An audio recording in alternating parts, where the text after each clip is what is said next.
fans atop the NFL heading into Week 12 and the start of many playoff pushes for many teams. Let's go ahead and dive into our Week 12 power rankings right now. Starting things off here at number 10, we have the Cleveland Browns sitting at 7-3, falling 3 spots despite the win because, well, their offense didn't really look great. Their offense looked lethargic without Deshaun. Once again, the offensive struggles happened. And even the defense, I mean, they did well, but they didn't do outstanding. They let the Steelers right back in the game, and the question is, how is that defense going to play now, knowing that they're not going to have a strong offense for the rest of the season? There's a lot of question marks about them, and that's why we have them at number 10. At number 9, we have the 7-3 Dolphins, down 1 spot from last week, despite the win. Yes, they won, but it was against a Raiders team who, yes, they've been good, but the Dolphins also looked a bit hit or miss during that game. They didn't really look like they were consistently going to dominate. They just had a big cushion that they ended up taking advantage of. So really, they need to learn how to put these teams away, especially the teams that are close to or above 500, because, well, they're struggling against those teams. They have 1 win this season against teams that were at or above 500 when they played them. And that is an absolutely awful look for the Miami Dolphins.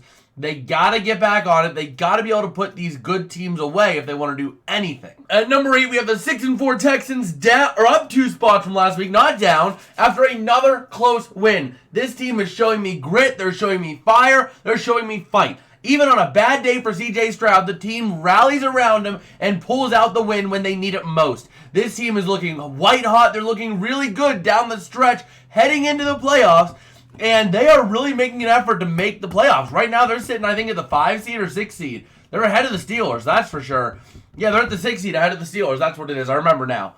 So Houston really looking good. Even when C.J. Stroud has a bad week, they are rallying around him like crazy. Staying in the AFC South at number 7, we have the 7-3 Jacksonville Jaguars, up 2 spots after last week's win against the Titans in absolutely dominating fashion. This team looks like they were back. They looked nothing like the team that played the Niners, and they are looking really good here.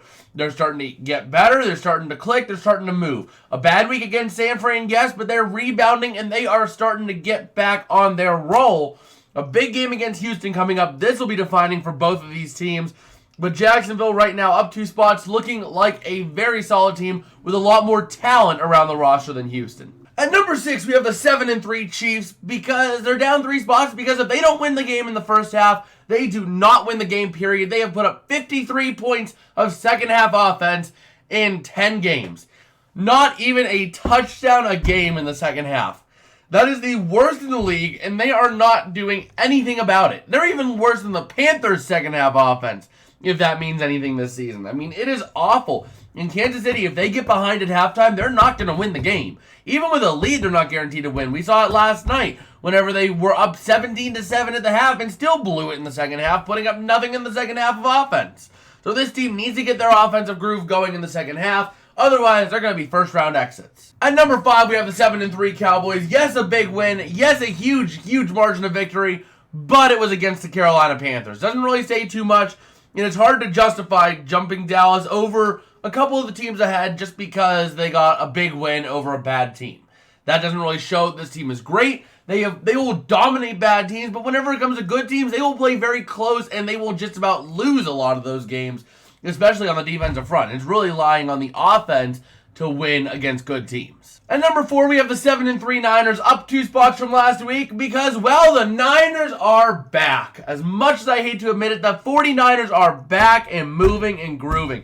They had a bit of a 3-game skid earlier in the season, but they have won 2 straight, and they are looking dangerous down the stretch here. They're looking scary. They are looking downright terrifying if you're playing them. That defense is looking hot. Brock Purdy's getting back to form, having a perfect game on Sunday. And this Niners team is just back. I don't want to jump them too far yet because I don't want to overreact, but they are certainly on path to be climbing this list. At number 3, we have the 8-3 Ravens. This team, they lost Mark Andrews, yes, but they did get a win. They did get a big win. And this team, I really have confidence that this team is going to have the next man up mentality. Because this team has fought through injuries year in and year out. They have the grit, they have the fight, and they have done it. Oh, there goes a pencil. But they have fought through this every single year with injuries. This year seems to be no different, and I think the Ravens are just going to have that next man up mentality, and they will do just fine. At number 2, we have the 8-2 Lions. I debated making them just completely shoot down the list because, well, they almost lost to the Chicago freaking Bears. But, here's the big but, and it's a big one. It's a huge but. But, Detroit is finding ways to win games. This team is showing the grit of a champion. They are showing the perseverance of a contender. This team is the embodiment of biting at the ankles and taking out your opponent. They don't care how much they're down. They were down 26-14 with 4 minutes to go against Chicago. What do? They turn on the offensive jets. They get clicking. They get on a roll to win the game. And yeah, they struggled last week in a shootout defensively. But overall, or the week before, I guess, against the Chargers. But overall, this team is finding ways to win, and they're dangerous. They're almost better than the Eagles, I would say. It's close. But they are rivaling the Eagles at this point with their ability to win games whenever they're down and the potency of offense. Speaking of the Eagles, at number 1, we have the 9-1 Philadelphia Eagles. No change from last week because, well, they got a big win over the Chiefs. Come from behind once again. The offense didn't look great. The offense was boom or bust every drive. Either they were going to go the distance or they were going to sputter out, go 3 and out. This team was able to find a way to win, though, and make a win happen when they really didn't deserve it, if I'm being honest. This team is finding ways to win sloppy games, and they're finding ways to beat you, even when you think you have them in the bag. So Philadelphia are finding ways to do this, and they are looking like the best team just because of the ability they have to sneak out win. Alright, so to recap the list here, at number 10, we have the Browns, 9, the Dolphins, 8, the Texans, 7, the Jags, 6, the Chiefs, 5, the Cowboys, 4, the Niners, 3, the Ravens, 2, the Lions, and 1, the Eagles. Let me know your thoughts down below in the comments, what you think of this list, who should have been on it that wasn't, who was on it that didn't deserve to be. I want to hear what you guys have to say. And also, if you did like, don't forget to smash like and subscribe, as it does help me out a whole lot. Tells me that I'm making content that y'all enjoy and want to come back to see. And with that, make sure you check out our recap video down here if you want to see how we got to this point. And with that, I will see you guys later. Peace out and have a good one.